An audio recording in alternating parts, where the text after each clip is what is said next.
Hi friends, this is Cincinnati City Councilman Wendell Young, coming to you with a March and April Young update. You might remember it's the second time we've done this. So just going to share with you some of the things we've been doing over the last couple of months. So let's dive right in. First, let's talk about what happened in Mar-Apr last month. And you might remember a huge outcry about the Neighborhood Enhancement Program. We call that NEP. And one of the issues there was that people were being cited for things that were wrong with their property. People who own property there, who actually live there, and of course people who are absentee landlords. The real purpose of the citations, however, was to go after those absentee individuals or people who have rental property and just won't take care of it.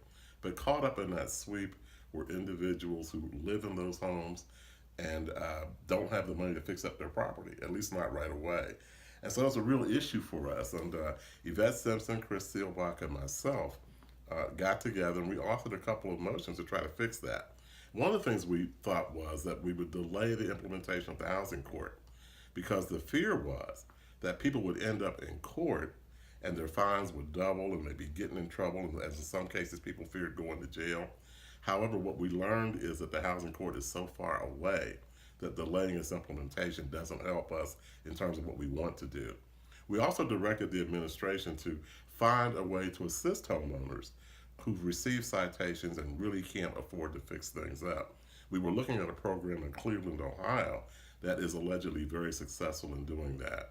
I'm happy to announce that as a result of the work of Yvette Simpson and Chris Seelbach and myself, the administration in Cincinnati is actually looking at, and perhaps has come up with a way, to implement a program that will do precisely what we're talking about. And secondly, I'm pleased to announce that I had the pleasure of working with PG Sittenfield and Chris Seelbach in coming up with a motion that reads in part, we move that council is committed to sustainable initiatives and supporting and encouraging both new construction and renovation that adheres to sustainable building standards or otherwise fosters positive environment.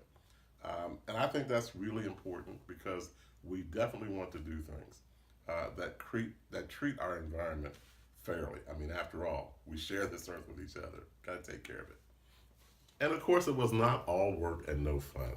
I had the opportunity to be a speaker at the C10 graduation that's sponsored by the Community Action Agency and the Ohio Valley Education Foundation. The great thing about that, everybody in the class got a job. These are apprentices and they've got jobs that pay decent money. These are not minimum wage jobs. And one person in the class even won a car.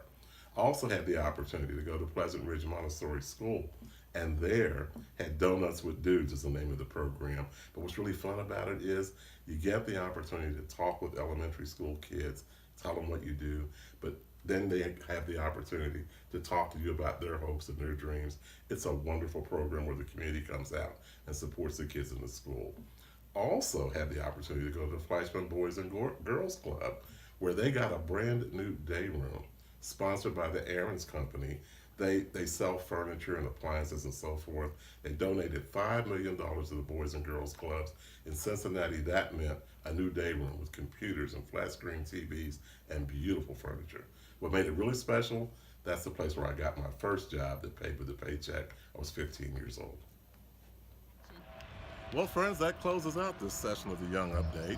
Hope you enjoyed it and I hope you found it informative. Again, this is Cincinnati City Councilman Wendell Young saying, see you next time.